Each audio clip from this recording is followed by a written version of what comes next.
So, I hear from the Jewish media and their Gentile pawns screaming about this ISIS for weeks now to justify more slaughter and killing of my people back home. Do you think Arabs use acronyms? And when was the last time you ever saw Arabs using acronyms in anything they market or sell? Why would they use English acronyms when they are trying to appeal to constituents that mostly do not speak any English in Arab land? And how fitting that those acronyms are catchy, easy to remember, like ISIS, to be marketed to the blind sheep of the United States. So where does this ISIS acronym come from? And what intelligence agency actually uses that acronym ISIS, you ask? Wait, hold on. You mean to tell me a Jewish intelligence agency, Mossad, uses the acronym ISIS its whole entire life? What? Hold on. Seriously. Well, have a listen for yourself. You tell the story about how you tried to find out what they call the Mossad when they deal with publicly? I thought it was a reasonable question, but the trouble is you can't pick up the phone book. There's no Langley in Israel that you can look up, CIA, or in our case, the Mossad. We thought we should ask, what shall we call it in English? You can translate the Hebrew words, as I said, Mossad is institute, but when they write a letter to their friends in the CIA or the British intelligence, what do they call themselves? It took a while. It was a matter of asking the Prime Minister's spokesman. The best you could do, because officially the Mossad is under the Prime Minister's office. And I think he sort of wondered why you want to know and all that, so we explained. And he came up with the Israeli Secret Intelligence Service. I mean, if it were to have initials, it would be ISIS. Just simple words like that. Interestingly enough, kind of a British model. The British don't really like the names MI5 and MI6 for... Did you get that? ISIS. ISIS. Israeli Secret Intelligence Service. You fools. What? Now you're gonna tell me that this al-Baghdadi guy is an Arab leader of a caliphate? Come on. I'm sorry, but just sit down and shut your mouth, because you already know where I'm going to go with this. Yes, he is Jewish, and his name is Simon Elliott. Edward Snowden has already released documents proving that, and a French newspaper has already reported on this. But your Jewish masters in the U.S., especially your terrorist senator, John McCain, will not allow it to be publicized. And here is the same Jewish terrorist, Simon Elliott, masquerading as a leader of the Islamic Caliphate. And here he is hanging out with your Senator, John McCain, orchestrating and funding the new terrorist group. This is all nothing but a charade. And do not think for a minute this is just an isolated incident. They have been doing this for a long time. It is time to round up and arrest the majority of U.S. congressmen, senators, politicians, bankers, Wall Street executives, and corporate leaders, because they are all guilty of treason. And in this next clip, I will show how the majority of the quote-unquote Muslim terrorist leaders are actually Jewish and are masquerading as leaders of some sort of radical group only to sell you the propaganda right here in the media in the United States.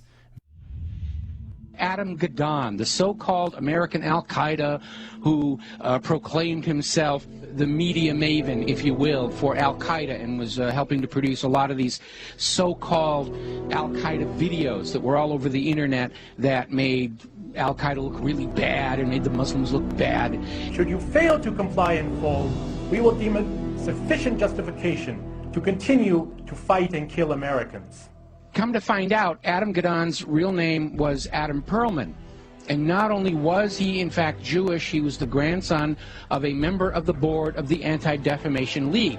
And if you've been following the history of the Anti-Defamation League, you will find out they've been very much involved in covertly supporting a lot of these so-called American Nazi movements. In fact, all the way back, just about the time of World War II, there was this scandal where the head of the American Nazi Party, which had a total membership of like 6, and yet they were getting all this press, was arrested for embezzling from his sponsors, which turned out to be the ADL, so that kind of blew up in their faces. So anyway, we have Adam Perlman, and he's been going around saying, I'm Al-Qaeda, see, I got a turban on my head, I'm a terrible Muslim, gotta hate me, gotta be afraid of me, and of course everybody's laughing at him now because we all know who he is. Okay, so they have brought in the understudy, and there is a new American Al-Qaeda named Yusuf al-Khattab.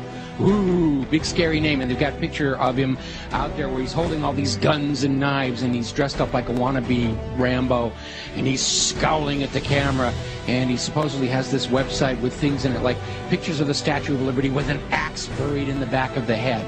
I mean, very heavy-handed, very over-the-top. There was also a link to a puppet show mocking Danny Pearl's beheading. Take a look.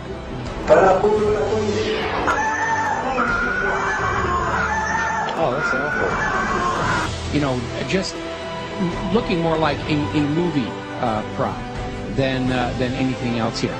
So, as it turns out, this is another fake. His real name is Joseph Cohen. He's a 39-year-old New York City taxi driver, as you mentioned. He called himself Yusuf al-Khattab, but he was born Joseph Cohen here in America. He is a Jew. And he is another manufactured front to try and convince Americans that Al-Qaeda is actually here in the United States. And this is why we've got to be doing this, doing surveillance on the American people and reading their email and listening to their phone calls and all this stuff, because you never know when we're going to get into a situation with the American Al-Qaeda. And it's all a front. It's a fake. He's up there. He's there to try and create an enemy that doesn't really exist, in order to justify the totalitarian treatment of the American people and to encourage us to go and attack them before they kill us. They're already here on the home front. We've got to go bomb those gosh darn Muslims, because they're infiltrating America, and they're ripping tags off of couch cushions, and they're causing global warming, and we've got to go and it's nonsense. It's all war propaganda. You guys need to listen to me very, very carefully, especially to the American audience. Your country is under attack, and it is not under attack by Muslim fanatical people. It is under attack by Ashkenazi Jews. The Jews have taken over your country. Anywhere that you see on the propaganda them saying the Muslims are trying to take over the U.S., scratch that and input the word Jews. The Jews control your banking system. The Jews control your Federal Reserve. The Jews control your Wall Street. The Jews control your corporations that are sending all your jobs overseas. It's the Jews that control your Senate. It is the Jews that control your Congress. It is the Jews that control your educational board. It is the Jews that control the legal system right here in the United States. It is the Jews that are pushing for immigration, whether it's Zuckerberg, Feinstein, Schumer, the usual suspects.